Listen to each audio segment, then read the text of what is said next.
Et salut les Kinder! Comment ça va par ce beau temps? Aujourd'hui, je vous retrouve, j'avais envie de vous montrer un petit peu comment j'ai pu faire mon traitement sur la trompe d'éléphant IC1396 que j'ai fait en HOO. Comment on peut arriver donc à l'image finale que j'ai publiée sur tous les réseaux sociaux. Donc on va regarder ça un petit peu ensemble sous Photoshop. Je vous invite à regarder ma vidéo sur le traitement HOO si vous ne l'avez pas déjà regardé. Donc je vous mets la petite fiche là-haut. Allez voir d'abord cette vidéo pour savoir comment extraire vos couches et pouvoir faire une composition HOO par la suite. Alors, vous allez avoir besoin de 3 tuiles au départ, c'est-à-dire la première tuile, vous allez avoir besoin de votre full, c'est-à-dire votre sortie Cyril, après le pré-traitement basique en HOO. Hein. Une fois que vous avez fait toutes vos couches, que vous les avez rassemblées, vous avez fait vos niveaux, tout ça, voilà. C'est la clean, on va dire, la finale de sortie Cyril, d'accord? Il va vous falloir 7 images. Il va vous falloir la Starless, d'accord, donc que j'ai fait avec le logiciel Starnet, et il va vous falloir un masque d'étoiles. C'est la résultante de ces deux images-là, hein, de l'image full et de l'image Starless.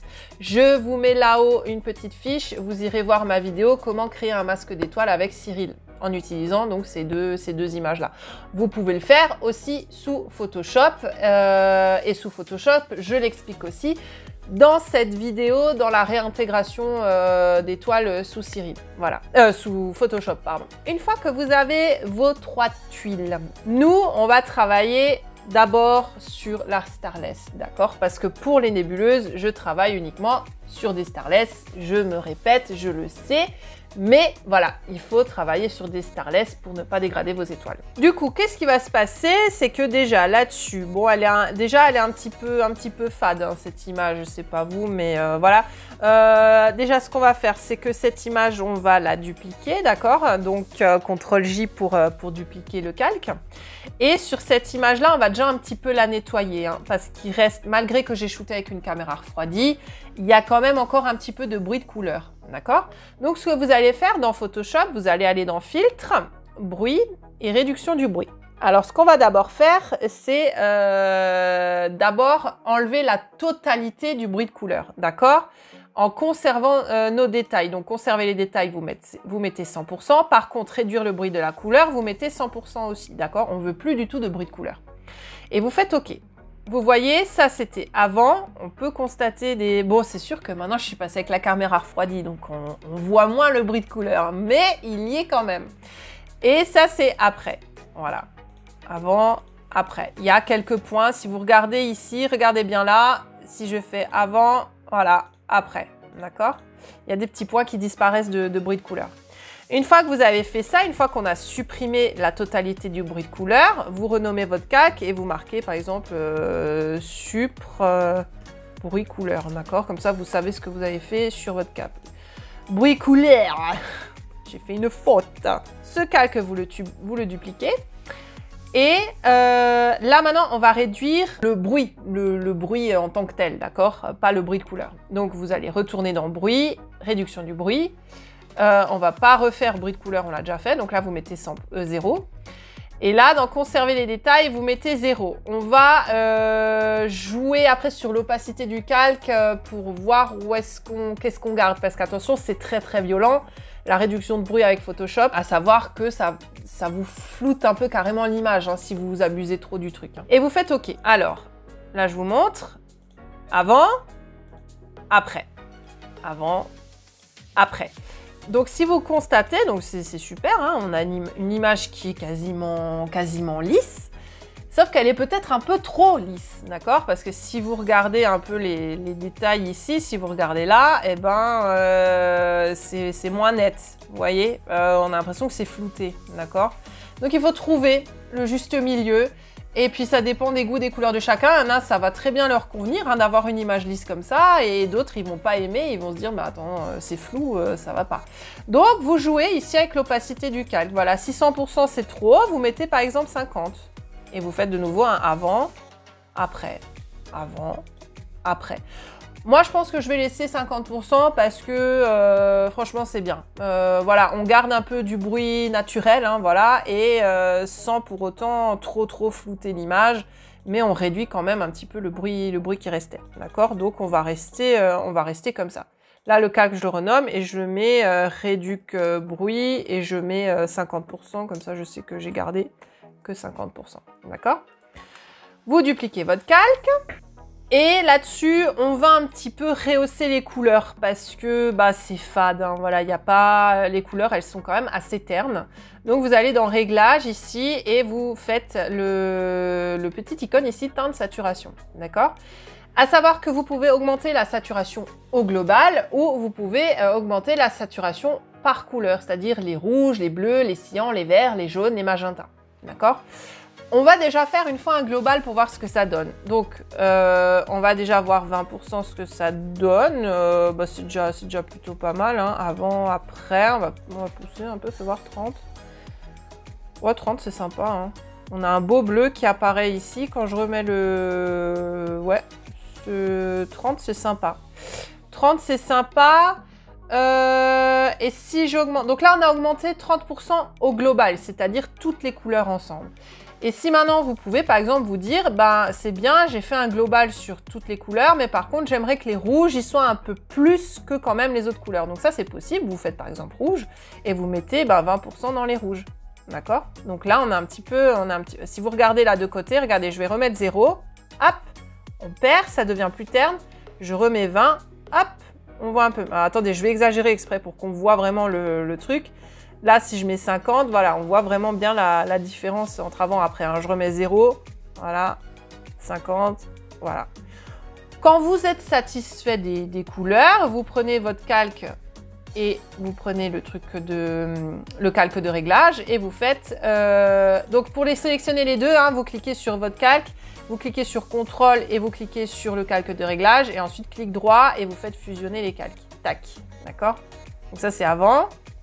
Après, ce qu'on peut également faire, c'est jouer un petit peu avec les courbes. Donc, pareil, vous dupliquez de nouveau votre calque et vous faites CTRL-M. Ça vous ouvre la fenêtre des courbes, d'accord?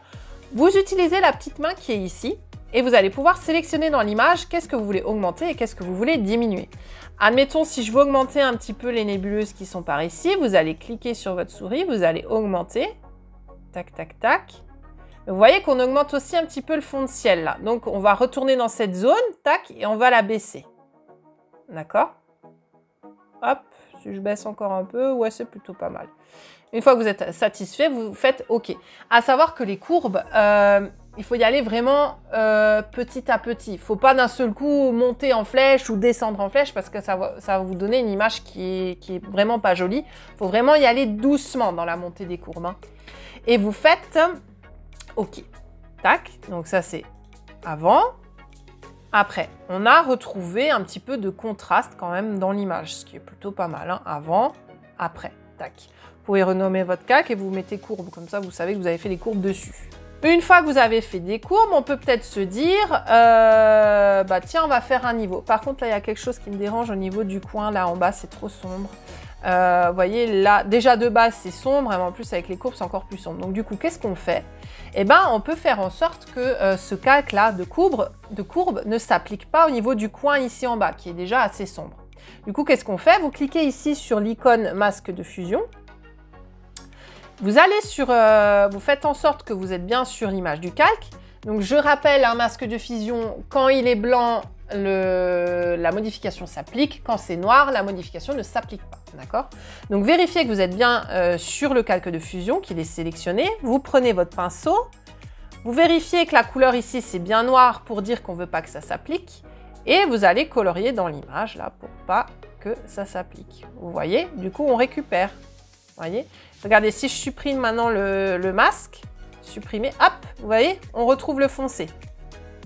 Et hop, là, c'est nouveau clair. D'accord? Donc, on va rester comme ça, c'est pas mal. Hop, voilà. Là, ça se fond plutôt bien, mais des fois les calques de fusion, même la plupart du temps, il faut faire un contour progressif pour que ça se fonde correctement dans la masse. Mais là, c'est plutôt bien bien assimilé, donc c'est bien. Une fois que vous avez fait ça, vous créez un nouveau calque. Donc là, vous ne faites pas CTRL-J parce que avec le masque de fusion, je ne suis pas sûre que ça le prenne correctement. Vous faites SHIFT-CTRL-E et ça vous crée un nouveau calque avec les modifications que vous venez de faire. Là-dessus, peut être faire un petit niveau, d'accord? Donc là, pour ouvrir la fenêtre de niveau, vous faites CTRL-L, d'accord? Parce que je trouve que c'est une image qui est quand même plutôt claire.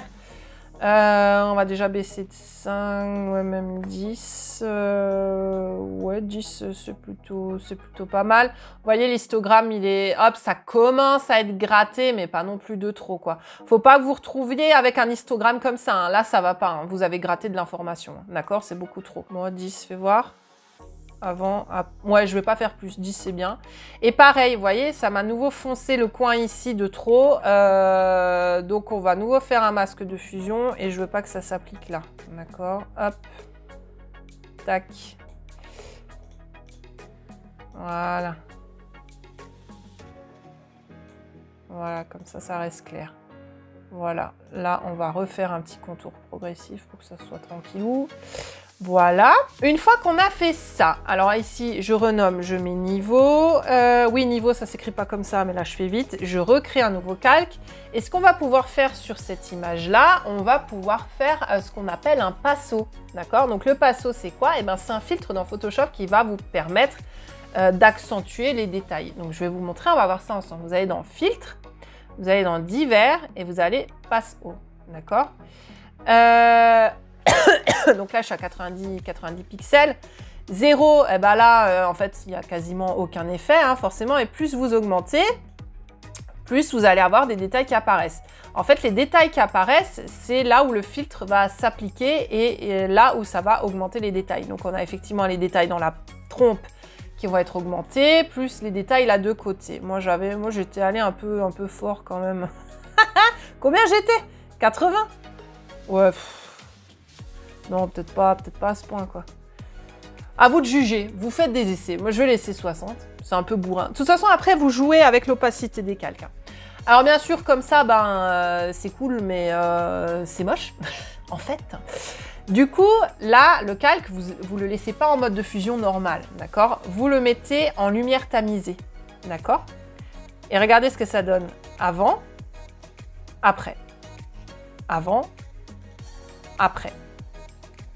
Donc voilà, après c'est vraiment au goût de chacun. Vous voyez, moi j'ai mis 60%, du coup ici il y a tout le fond de ciel aussi qui a pris. Peut-être que ça serait plus judicieux de faire moins. C'est vraiment au goût de chacun. Mais vous voyez, au niveau de la trompe, là, on récupère quand même pas mal de détails. Si je fais comme ça... Ouais, franchement, c'est sympa.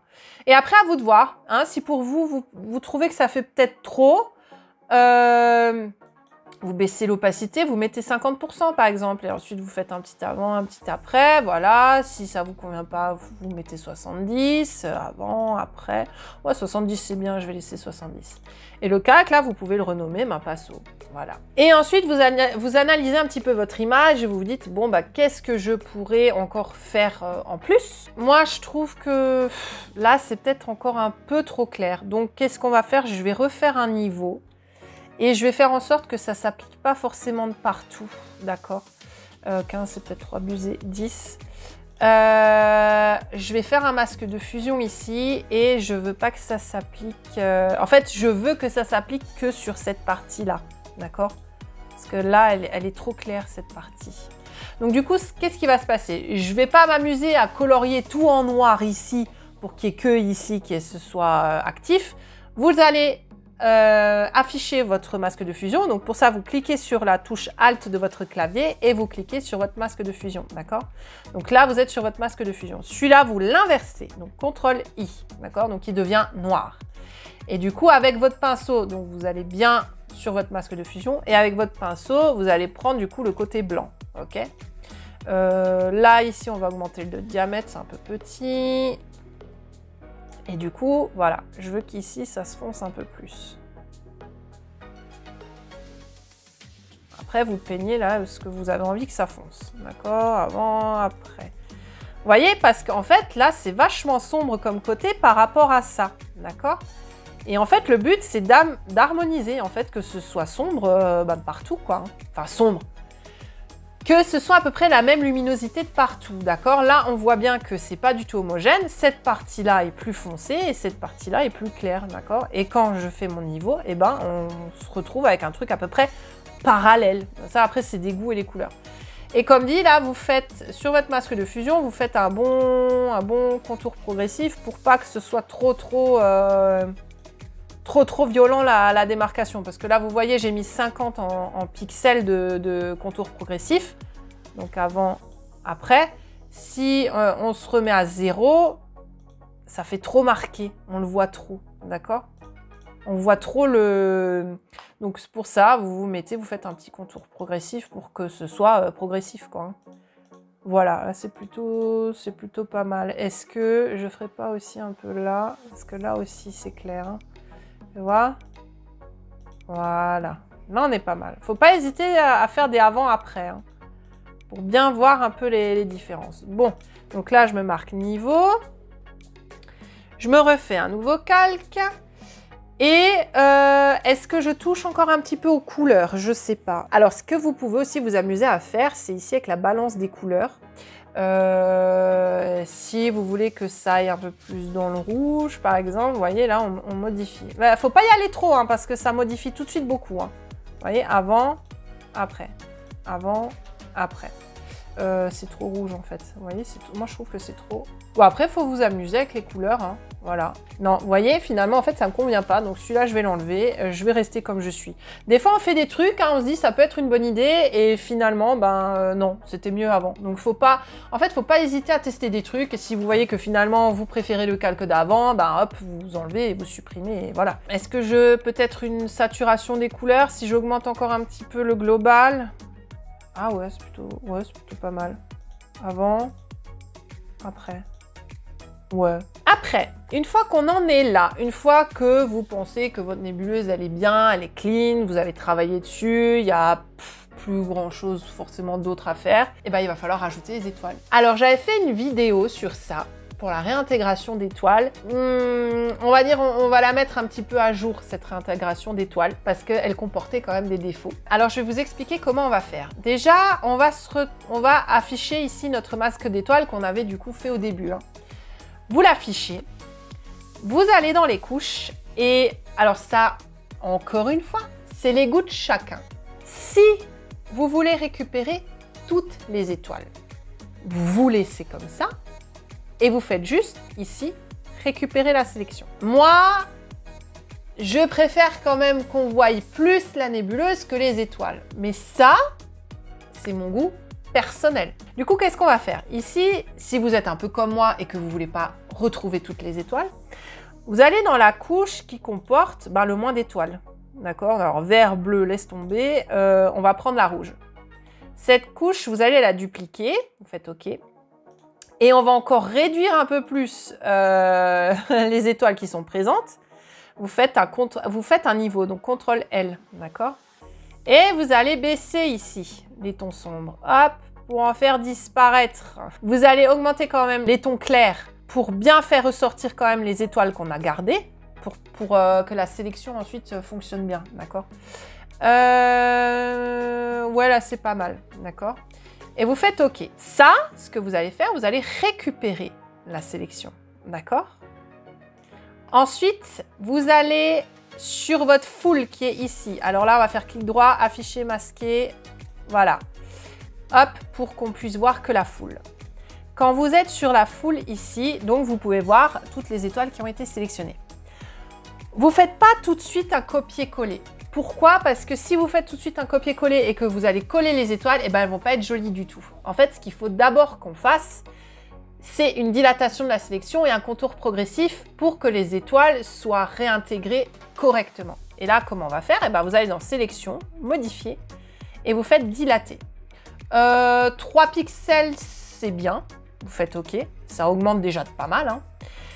Et ensuite, vous allez faire de nouveau Sélection, Modifier, Contour progressif, et là, vous laissez 1, c'est bien. D'accord? Vous faites OK. Vous copiez ce que vous avez sélectionné, donc CTRL-C. Voilà. Ensuite, vous pouvez désélectionner pour plus qu'on voit tout le reste là. Vous allez rafficher de nouveau votre Starless. Et là, vous faites CTRL V. Et hop, vous avez récupéré les étoiles. Avant, après, avant, après. Alors, il y a juste des fois sur les grosses étoiles, comme par exemple ici, où c'est pas forcément terrible. Alors, je vais vous montrer. Je vais copier la foule là pour vous montrer. Vous voyez, hein, ça c'est la foule, hein, ça c'est l'image normale avec les étoiles. Donc vous voyez, au niveau des petites étoiles, on ne le remarque pas. Mais la grosse centrale avec son halo là, on le remarque. Donc du coup, qu'est-ce qu'on va faire? La foule là, je vais la laisser dessus. Je vais faire un masque de fusion. On va l'inverser, d'accord? Et on va faire en sorte que ça s'applique que sur l'étoile du milieu. Alors forcément, le rayon il est un peu gros là. Hop, là aussi. 100. Oh, là aussi. Oh, bon, on va y arriver. Alors, attends, 70. Voilà. Hop, ça fait un peu plus naturel quand même. Hein. Voilà. Et là, vous avez récupéré vos étoiles. Donc, vous voyez, ça fait quand même bizarre. Moi, je trouve que quand on réintègre vraiment toutes les étoiles, ça cache vraiment beaucoup la nébuleuse. Hein. Franchement... quand tu passes de ça à ça, tu as tout de suite les étoiles qui sont... Alors du coup, qu'est-ce qu'on va faire? On va faire une réduction d'étoiles. Et je vais vous montrer comment on fait. Donc, une fois que vous êtes satisfait de votre réintégration d'étoiles, ce que vous allez faire ici, on va créer un nouveau calque. Donc, Shift, CTRL, ALT, E, d'accord? Parce que sinon, ça vous copie juste le calque d'étoiles si vous faites CTRL J.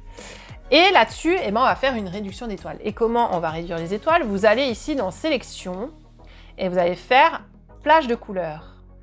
Vous ne laissez pas dans pipette, vous prenez ton clair, d'accord? Et là, il va falloir jouer, ok, avec la tolérance et la gamme, ok? Moi, j'avais trouvé que ça, c'était plutôt pas mal. Après, plus vous augmentez, moins vous allez sélectionner les étoiles. Et plus vous faites ça, plus vous allez sélectionner les étoiles. Mais il faut faire attention parce que ça va vous sélectionner aussi des parties de nébuleuses qui sont très claires, d'accord? Donc, il faut faut jouer. Et vous faites OK. Donc, une fois que toutes vos étoiles sont sélectionnées, on va faire un petit peu la même manipulation que tout à l'heure, c'est-à-dire une dilatation et un contour progressif. Par contre, on ne va pas le faire autant que pour la réintégration d'étoiles, c'est-à-dire que dans sélection, dans dilater, vous allez mettre 1%, vous faites OK. Et pareil, le contour progressif, vous allez faire 1% et vous faites OK. Après, ça va dépendre vraiment des images. Si ça vous fait des artefacts un peu bizarres autour des étoiles, n'hésitez pas à changer la taille de pixels de votre dilatation et de votre contour progressif de la sélection. D'accord? Donc, vous cachez votre sélection avec CTRL H. D'accord? Et là, on va faire notre réduction d'étoiles. Donc, vous allez dans Filtre et vous allez faire Divers. Minimum, vous laissez un rayon de 1 pixel et vous faites OK. Et voilà. Avant, après. On a réduit quand même. Vous pouvez continuer hein, si ça vous... Voilà, hein, après c'est au goût de chacun. Hein. C'est vraiment avant, après. Avant, après. C'est vraiment au goût de chacun. Voilà. Alors, il faut des fois faire attention parce que si vous abusez trop, vous voyez, ça vous fait des artefacts un petit peu bizarres au niveau des étoiles. Donc, il faut vraiment faire gaffe à ce que vous faites. Vous voyez, il ne faut pas que ça devienne... faut pas que ça fasse des artefacts bizarres. D'accord? Ouais, 70, ça commence déjà à faire bizarre. OK. Ouais, 50, c'est bien. 60, ça va aussi. Après, c'est au goût de chacun. Si vous, ça vous dérange pas trop les artefacts, ouais, 70, c'est pas mal déjà. D'accord? Donc, avant, après. Avant, après. Vous désélectionnez pour pas oublier, parce que ça, combien de fois ça m'est arrivé. Là, vous écrivez réduc étoile pour savoir ce que vous avez fait. Et après, votre image, elle est finie. Hein. Vous avez fait votre réintégration, vous avez traité votre nébuleuse derrière. Il n'y a plus qu'à mettre votre petite signature et puis c'est la fête. Voilà, ben, si ce tuto vous a plu, enfin tuto, c'est pas vraiment un tuto, c'était plutôt pour vous montrer comment est-ce que je traite moi mes images personnellement. Ça peut vous donner des idées, ah tiens, elle fait ça comme ça, moi j'ai jamais fait, je vais peut-être essayer, voilà. Le but c'est ça, c'est d'échanger des petites astuces, voir ce qui vous gardez, ce qui vous plaît de ce que je vous ai montré et vous essayez de l'appliquer avec vos propres astrophotographies. Hein. Voilà, bah écoutez, c'est tout pour aujourd'hui. J'espère que la vidéo vous a plu. Si c'est le cas, n'hésitez pas à mettre un petit pouce bleu et à partager, à vous abonner à la page, bien sûr. Et puis voilà. Et puis je vous dis à très bientôt. N'hésitez pas à me rejoindre sur tous mes différents réseaux sociaux. Et puis voilà. Allez, je vous souhaite un bon ciel à tous. Bisous les Kinder.